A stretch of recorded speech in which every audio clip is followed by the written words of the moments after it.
Good morning. Good morning, everybody. Steve Josky, State Executive Director of Red Cross. My question is really about the public information space.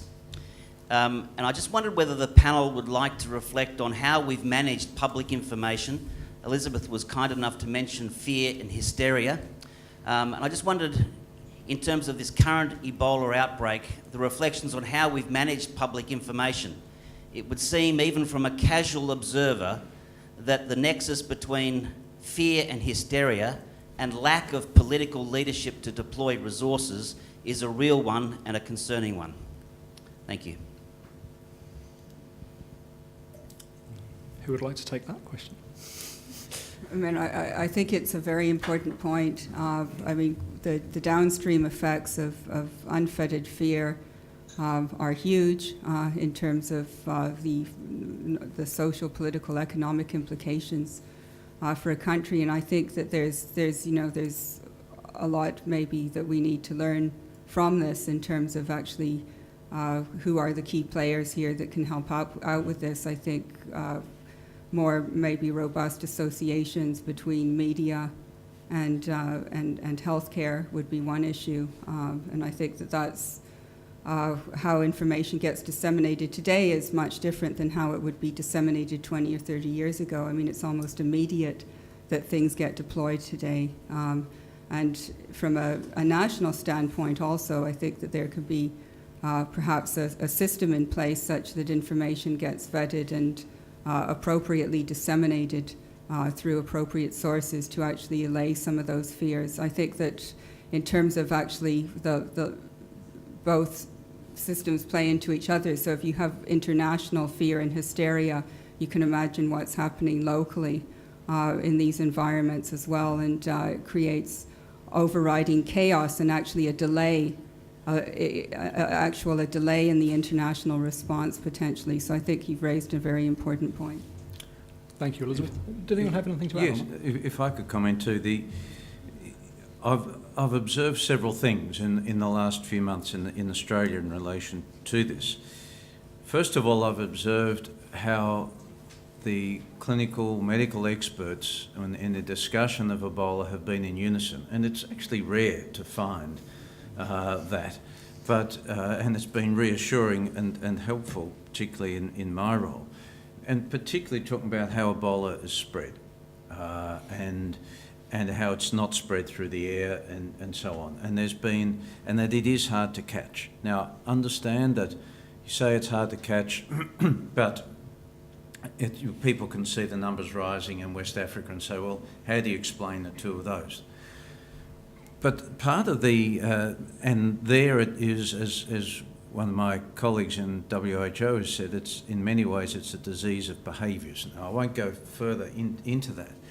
But the word, I mean, Hollywood's had a lot to do with this, and with the films Outbreak and Contagion, which I still refuse to watch, and at risk of having a spoiler alert, as I understand it, Outbreak has a basic premise that the virus has mutated. Now, we know from the experts it isn't going to mutate to become spread by aerosol, but that's the premise, and I understand it ends up with a whole village or whatever being destroyed. So you say the word Ebola to anyone and you get a fearful response. And I think the fear levels in countries outside West Africa rose considerably when Thomas Duncan went from Liberia to Dallas, Texas, and then 2 nurses were infected. And I think there was a sense through the wider world, this could be our country. You've been saying these things, but look what's happening there, and we think it's going to spread throughout America. We're not safe. We kept saying that, in fact, it's hard to catch. And what we've learned from that American experience, and there was great fear there, and we learned that in Dallas, Texas, attendance at restaurants and bars in that second week dropped 5%. And by the third week, it had come back again when people were reassured these people hadn't died. What we learned from that, though, was that these people who were infected, and particularly Thomas Duncan, who lived in close quarters, infected nobody else. And the Ebola didn't spread through the US. And I think that has helped reduce the anxiety. If I say the word MERS to people, Middle Eastern Respiratory Syndrome, which we know less about, been to 20 countries, there's all I get is puzzlement. So there are different factors at play here. Excellent, an excellent question. Thank you. Yes. Thank you. Ian Satchwell from the International Mining for Development Centre, and we work around the world in capacity building, and we're still working in a risk-managed way in West Africa, I'm pleased to say. We feel that's important. My question goes to the economic impact and the understanding of the economic impact. I think the understanding of the economics, the external economics of health is quite a new science, or an underdeveloped science. And I was bemused at the slowness, Chris, of the Australian response into West Africa. It seemed on the basis, it's not in our backyard, but economically it very much is. It's arguably the most intense concentration of Australian mining investment outside Australia, major market for mining equipment, technology and services, and a growing market for education, which is our largest services export. So Australia has a big economic interest in West Africa, as well as obviously a humanitarian interest as a global citizen. So if I may, I've got two questions linked. Chris, difficult one for you, perhaps. If we understood better the economic linkages that Australia has with the West African region, and they are very strong, might we have responded sooner and more definitively? The second question goes to David's point about public-private partnerships with developing countries.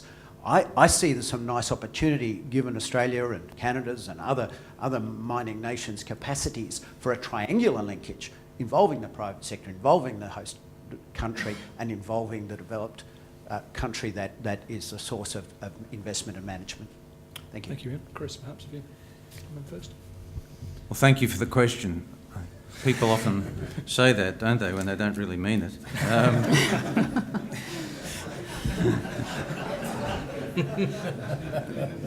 So thank you for the question. Australia's response, though, Australia's responded in two ways: financially and through the provision of healthcare workers. And when you look at the league table, if anyone would wish to construct that, Australia is by no means disgraced in its contribution to West Africa, certainly in financial terms and now with human terms. The response, though, for healthcare workers, and we've got our colleague from Red Cross down the back, has been it's been important for the Australian government to ensure that when healthcare workers go there and put themselves on behalf of the country at some risk, that that there is a duty of care there to those people, and to ensure that if they become unwell or at risk of becoming unwell, there's a way to respond. And so there needs to be facilities there in which they can work, and a process by which if someone became unwell, they could respond. Now, behind the scenes, and you wouldn't have seen that, but there were, as we know, we had America leading the response in Liberia, the UK in Sierra Leone, and the French in Guinea. So behind the scenes, the Australian government was negotiating and working, in the end felt best with the UK and our colleagues there about how it might best respond, providing a health response in that area.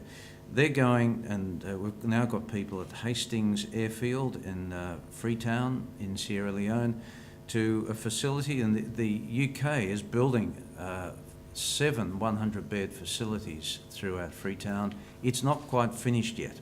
In fact, it won't be finished for a few weeks yet. So by the time we get the full response going in, it will all come together.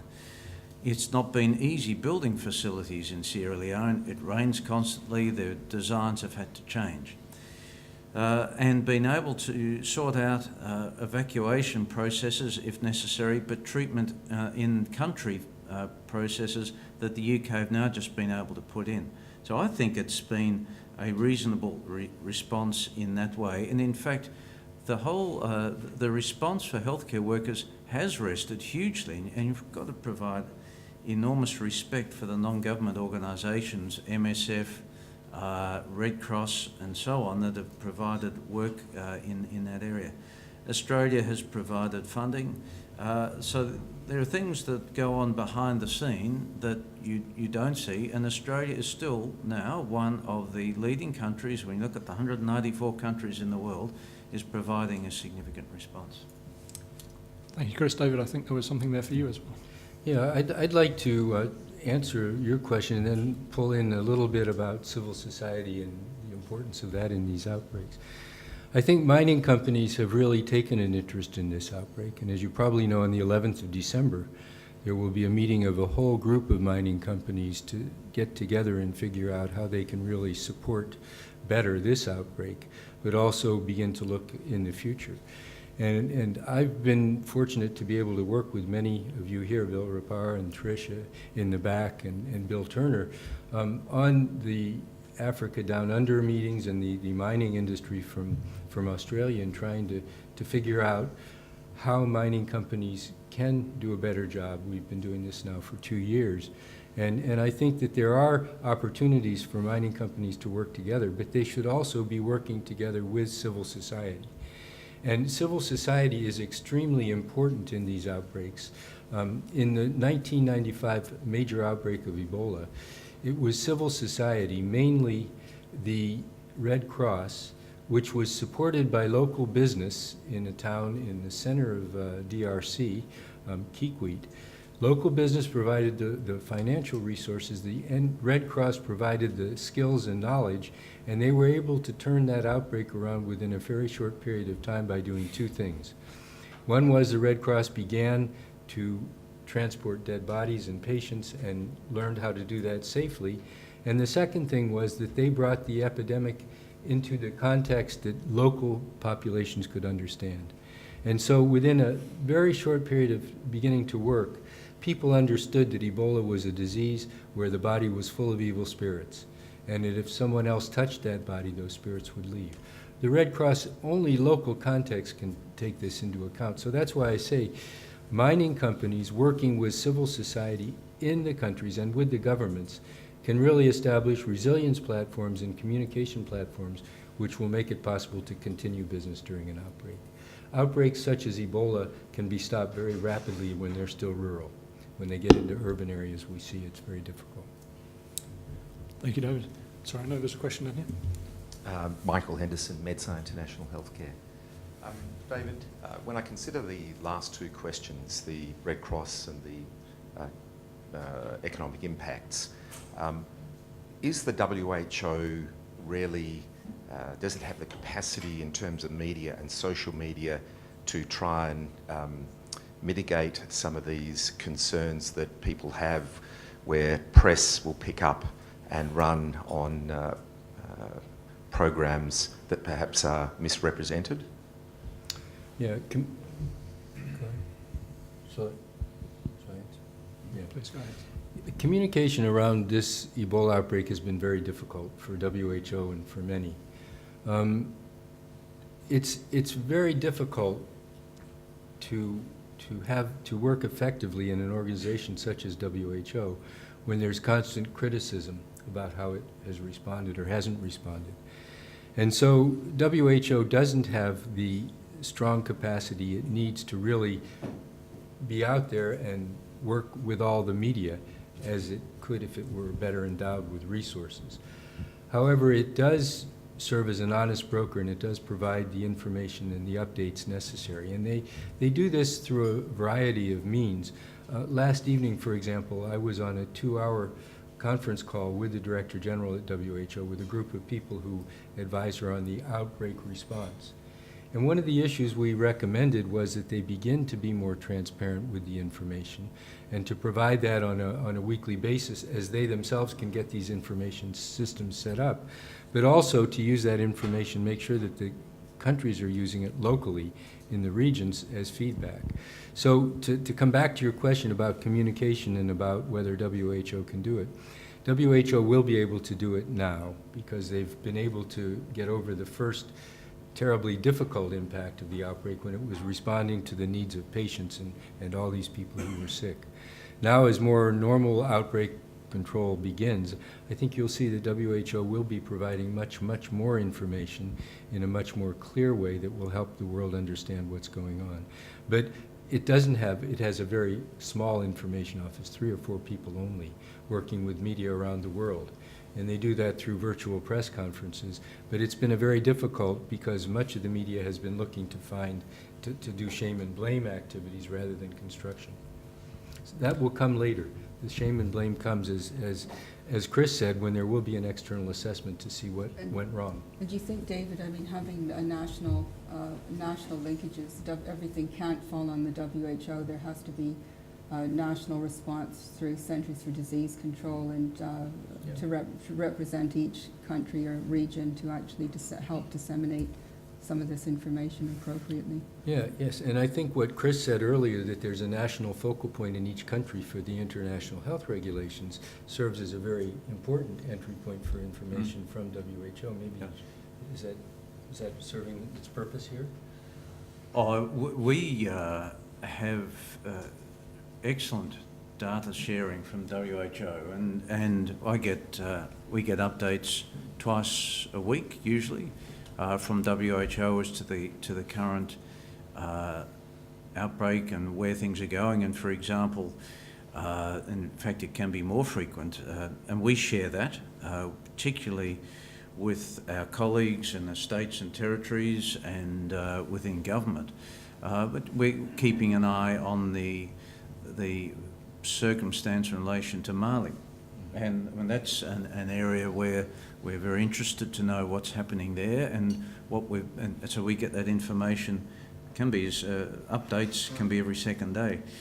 So we rely on that. But the good news, by the way, is that Mali, which has quite a significant border with Guinea, has had 2 outbreaks. One was an outbreak with 1 person, the other an outbreak with 7 people, and there's been no new cases for several weeks. So it gives ground for optimism there. So that regular and steady stream of information to help us with our preparedness, to help us with how we respond as a country, even in protecting our own citizens, has been particularly important. Excellent. Thank you for that. There's a question from... Steve Dunn from Dynamic. If an Australian citizen was to be diagnosed with Ebola in an affected region, would they be repatriated back to Australia? And if so, who would coordinate that response? Well, I guess that's for me. So, thank you for that question. And first of all, Australian citizens in these countries need to take responsibility for themselves in going in, and if they go in with organisations, those organisations need to have asked and answered that question themselves as to what would happen if one of our people became sick. We know Red Cross, for example, has a process, MSF has a process, and all of you who have worked in West Africa, I'm sure would have processes that would deal with that. So that's important. Those that might just travel to West Africa, and there aren't too many now, I think, that would just on their own just go, would be wise and smart to look at Smart Traveller as they do and keep an eye on that. In relation to evacuation, I think it's important to understand the disease itself. So, and in many ways, healthcare workers may be better understanding when it is they're at risk. So if someone's a healthcare worker working with a known patient and say they, for however it happened, stabbed themselves with a needle that had been involved with a patient, so they had a needle exposure, that would provide opportunity, as long as there could be aircraft to get them out, to get them to probably the healthcare worker would be to the Europe or UK, where they could be observed and so on. But if someone wasn't aware they'd been infected, but then had become unwell and they just were the situation, even where they had some vomiting and so on, then it becomes very difficult to evacuate that person because the body fluids they've got are contagious. And we've seen, and you may have seen what they call isolation pods, where someone is put in there to also in some ways to protect the healthcare workers who are transporting somebody. You cannot be in an isolation pod with body fluids. We just had breakfast. I'll let you use your imagination. But you can't leave them there for hours on end, and so treatment in country is important, which is why the emphasis has been on treatment in country, certainly for healthcare workers in Sierra Leone. So my advice is for people going in there is to make sure that their plans, they understand what might happen if they become infected. There's, and as we've heard repeatedly, a repatriation from West Africa back to Australia, with someone who has been diagnosed with Ebola, it's just hard to see the practicality of that, even if it's very early on, because the disease can progress. And what you don't want to do is, in evacuating someone, put those who are doing the evacuation at risk. Thank you, Chris. So, question centre table.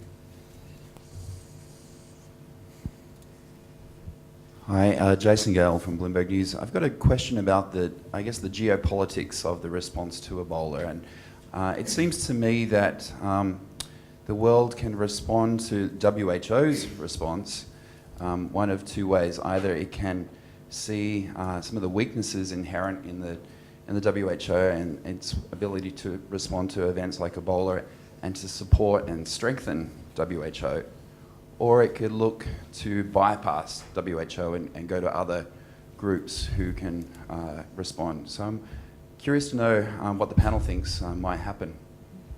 Tarun, would you like to take them to start? Look, I think even not being involved in those international kind of connections, someone who is state-based, we're part of an international public health community, and we strongly feel that. We want out of this, as an international public health community, a strengthening of WHO. That's what we want.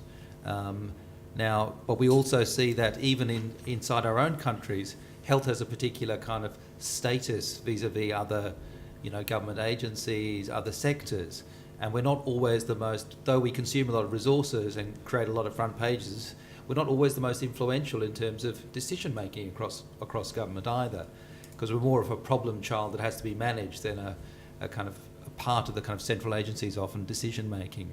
So I'm not sure, but I can just tell you that even at a state-based level, the common and garden public health worker wants to see not just talk about global health, but an actual global health system with strong public health infrastructure and capacity. And we would do whatever we would take to support that internationally. Thank you. I think we've got time for just one final question up front here. Thank you. My name's Matthew. I'm the General Manager for Health at Dynamic. My question is for Chris or Tarun. Keeping in mind the broader aspects here of infectious disease and economic impact, my question is, I guess, jurisdictional and also private-public sector collaboration.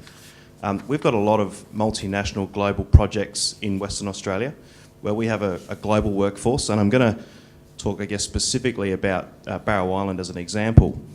What's currently in place to risk assess a global workforce moving in and out of that area, and what type of collaboration do you currently undertake to risk assess those, and what opportunities are there for improvement? Keeping in mind that health is a state issue, where does it sit with the state and federally, and also with the private players? Thanks. I'm going to start just so Chris can have the final word, as the Commonwealth usually does. So I actually think this is a big opportunity. I don't think we've done enough in this space. So I just want to put on record that I'm very happy with how Western Australia as a state has responded to this Ebola challenge. I think we prepared well. I think we've done appropriate risk management. I don't think there's been an overselling of the fear element at a state base. We've been very aware of the economic impact at a state level of our mining and resources company and their links into West Africa. We've used it to build some partnerships, but that's all it is. It's just the start of a partnership. We still don't know exactly, all of the connections and how we then operate between health and the mining sector to ensure the health of employees and make sure that the companies are kind of are within a common framework with us. So I think we've got a lot of work to go. But I think this is the start of something important. And as an example of that, we absolutely made sure that the Africa Down Under conference went ahead, because that was a month or so after the start of after it was declared a public health emergency of international concern.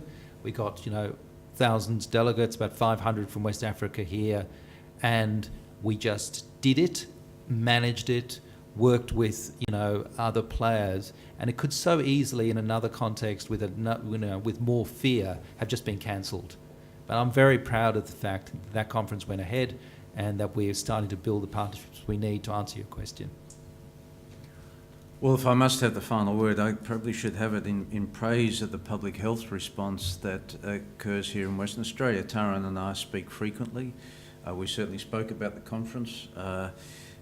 Western Australia has a very sound and strong public health management sector here. We've got in Tarun, I see Paul Armstrong here, there may be others. And the approach that Western Australia has taken to Ebola and the whole issue of that conference and so on has just been wise, based on evidence, and all you can do is support their response, and that's what we've done. Splendid. Thank you very much. Ladies and gentlemen, thank you very much in your participation in the question and answer session. I would like to invite Matthew Talbot, the Director of Sales and Marketing for Hyatt Regency Perth, to come and take the vote of thanks.